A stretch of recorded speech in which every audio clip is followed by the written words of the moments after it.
Now, as a lifelong learner of all things voice, particularly vocal science and vocal anatomy, what I've come to realize over the years is that working on your voice from a sort of technical perspective alone isn't enough. And if that's all you do, you will find that you reach a plateau or you do hit a wall with your voice. And I'm going to explain more as we go through this video. Now, the other aspect to this as well is you may find that you sabotage your vocal development. So you might find that you always have excuses why you can't practice or why you can't do a proper sort of focused practice. Or maybe you never seem to get around to having voice lessons, or you're always sick, so you're having to cancel things all the time. So you never really allow yourself to fully develop and really tap into that full potential of your voice. And the result is the same. I mean, you will make some improvement, but you'll end up telling yourself, well, this is just as good as it gets. I mean, I just don't sing those types of songs. I knew I couldn't sing them. Or maybe as a speaker, you might think, well, you know, I've been speaking like this for years, so I knew there was really nothing that could change or could help me. So you might be thinking, well, what is the magical answer? Well, it is working with your mind. And I want to sort of go into a lot more detail about this in a minute, because obviously this is a vast topic in itself. There's so much untapped potential with our voice that's really directed by our mind and driven by our mind. As a voice teacher, for me now, it's really an integral part of how I teach my clients, whether they are singers or speakers, because I believe it really is the key to accessing that full potential of your voice. Now, at the end of this video, I am going to share a quick exercise that you can try to sort of start to determine how you might be limiting your voice. Now, before we go into more depth, I just want to say also briefly that, of course, there are things that limit our voice. So biology is one of them. I mean, as a female, my voice is going to look different to a male's voice. It's going to be smaller. My vocal tract is going to be smaller. My larynx is going to be smaller. And so that alone is going to give me a different range in my voice, but also a different timbre, a different color to my voice. So there are things that we do know limit our voices, but what I'm referring to here is not that. Now, if we think about at a very basic level how our mind affects our voice, we've all, I'm sure, experienced some of this before. So, for example, you might be at work and having to do a presentation, or giving a speech at a wedding, or standing on stage and singing, or standing on stage and talking, and you feel nervous, you feel anxious, and your voice starts to shake or wobble or crack, and you feel like you've really lost control of your voice. You may also have experienced times when you're very emotional and you feel like you can't control your voice either, or even you're really angry. And so we know that those thoughts are directly, noticeably affecting our voice. But there's really something so much deeper at play, because it's not what we're aware of. It's not, you know, I feel nervous because I'm about to go on stage and people might criticize me. It's actually what we're not conscious of that's actually got the most power over us. And it's really what's driving our voice ultimately. So as a way of fitting in the world, we all create personas. They're a kind of mask we wear in the world. And you're probably aware at a very sort of simple level, you know, how you speak to your pet or your child versus how you speak to your boss or your doctor would be quite different. And so you have a different persona for the different parts of you, depending on where you are and who you're talking to. And this is how we want to be perceived. So if it was a professional setting, you know, you might want to be perceived as successful and intelligent and, you know, got it all together. So anything that doesn't fit in that persona gets pushed into our unconscious. And by definition, because it's unconscious, we're not even aware of it. And so that's why it has so much power, because we're not even aware of why we're doing what we're doing. And this isn't limiting beliefs. So this is not things that you are consciously aware of. So the only reason we know what we've pushed into our unconscious is by the things that trigger us, the people that trigger us, the experiences, the situations that trigger us.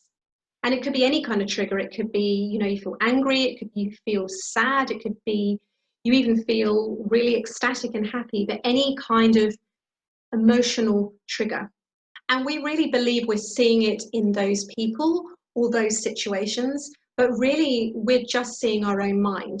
So just to give you a very brief example, if you are someone that likes to be perceived as easygoing, then what you will have pushed away is someone that is difficult, someone that is rigid, for example. And what you'll probably find is those types of people really trigger you. And you'll also probably find that you seem to attract lots of them. You're like, why do I keep attracting these really annoying, difficult people? Because it's a part of yourself that you've pushed away. So you might be wondering, well, what on earth does this have to do with my voice? The personas we create also extend to our voice.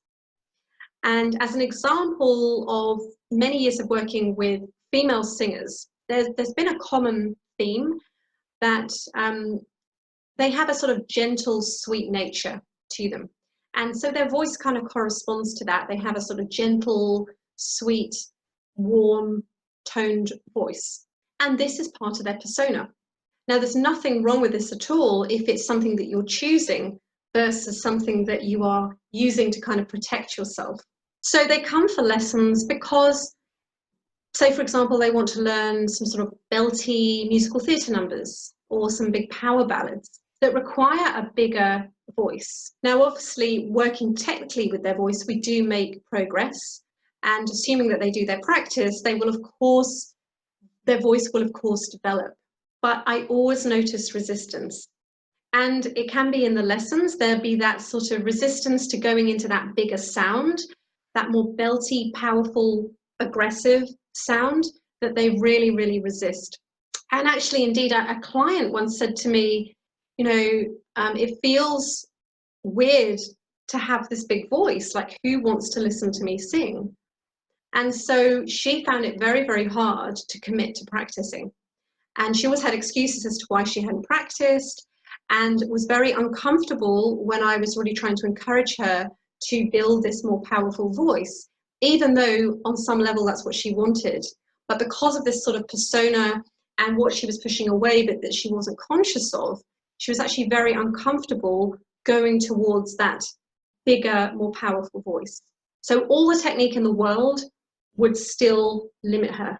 So hopefully you can see, in just these very simple examples, how the deeper aspects of our mind will really drive ultimately what's possible with our voice, what we allow ourselves to create with our voice. And we will really believe that's just the way it is. We will really think, I'm just not meant to sing power ballads. Or, I mean, it doesn't have to be that, but as an example, I'm just not meant to sing those songs. Or I'm just not meant to be a great public speaker. I just don't have a good voice. And that's just the way it is. But really, we are stopping ourselves. We really fear having the thing that we say that we want, which is so fascinating. And so ultimately, it's about having a choice about how you use your voice, so that in whatever situation you're in, if you want to sing or speak with more power, you can, or if you want a softer, more gentle voice, you can, but it's a choice versus something that's kind of protecting you. So I promised you a quick exercise at the end, and I think you'll find this quite enlightening if you actually do this exercise, because I think it's really interesting. So you just need a piece of paper and a pen or a pencil, and I just want you to get a piece of paper and draw a line down the middle. So you have two columns.